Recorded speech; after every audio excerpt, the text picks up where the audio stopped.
Signal episode 14, we decoded the push and pull of market flows, how FIIs and DIIs quietly move India's market rhythm. This week, Signal episode 15 kicks off our 15 slot deep dive into India's key sectors. We begin with banking and financial services.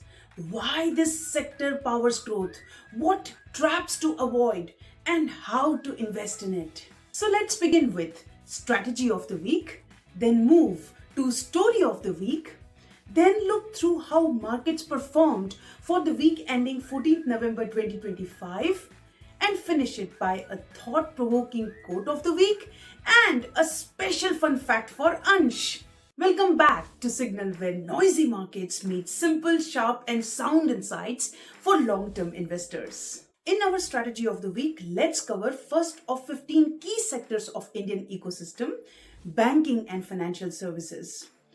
Think of India's financial system as nation's circulatory network where every rupee of credit that fuels growth flows through it. When banks lend, infrastructure rises, businesses expand, and households dream bigger.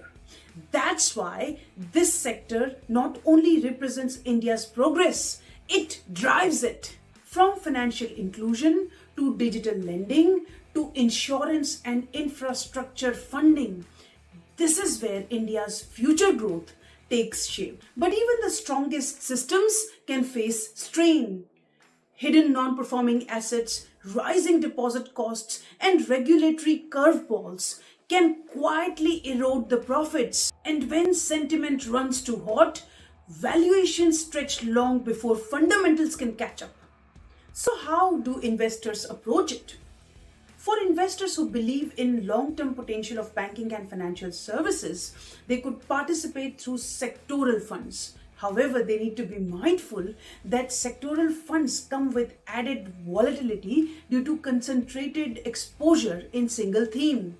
But if you prefer a balanced approach, then diversified equity funds with strong financial weightings allow you to participate without concentration risk. And for our hands-on investors, direct stocks in well-capitalized banks, insurers, non-bank financial companies can deliver as long as you track asset quality and governance closely. And remember, a SEBI-registered investment advisor can help size right exposure, pick the right vehicles, and rebalance as the credit cycle turns. The golden rule is to let sectoral investments be a pillar, not a foundation of your entire portfolio, no matter how exciting that may seem. For story of the week, let's meet Rohit, a 38-year-old engineer. In 2019, Rohit increased his exposure to banking and financial services fund to capitalize on India's credit boom. But by 2022, regulatory tightening and non-performing assets dragged his investments by 18%. Instead of exiting, Rohit consulted his registered investment advisor, and together they decided to hold his units and resume small SIPs as valuations corrected. They also kept his banking and financial services exposure capped at 15% of his total portfolio. By 2025, sector rebounded and so did Rohit's investments. Because investing in banking and financial services sector is not about timing the next interest rate move. It's about trusting the cycle and staying disciplined through it. Now that brings us to market highlights of the week ending 14th November 2025. The Sensex closed at 84,562 points, up by 1,346 points from last week's close. The Nifty ended at 25,910 points, up by about 418 points from last week's close. Markets opened cautious but ended confident. Clarity from Bihar's election results, RBI liquidity support, and renewed buying in financials lifted sentiment despite global rate cut hopes deemed.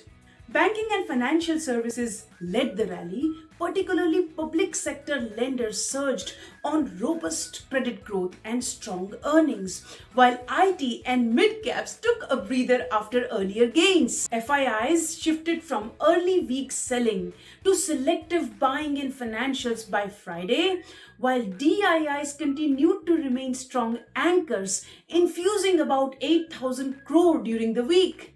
The rupee ended near 88.7 per US dollar, holding firm on RBI intervention and steady crude prices. Overall, a week that began with hesitation ended in strong conviction, once again proving that India's domestic fundamentals outweigh global uncertainties. Now that brings us to fun fact.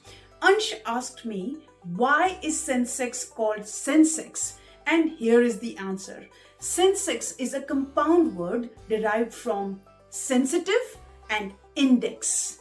So SENS from sensitive and EX from index. It was coined back in 1986 by market analyst Deepak Mohani to capture how the index reflects India's economic sensitivity and investor sentiment. Quote of the week this week is, "Good banking is good business. It's about managing risk before it becomes obvious," by Jamie Dimon. Now that philosophy is true for investors as well. The best investors don't wait for risk to show up in numbers. They anticipate it, diversify early, and stay balanced. It's not about staying fearful, it's about being prepared. And that's what makes good investing great business. Next week, we'll move to consumer and retail. Let's find more about India's spending story. We're building a strong community of bold, balanced, and brilliant long-term investors. If you're one of them, why not like and subscribe us and tell us in comments what percentage of your portfolio is in banking and financial services sector?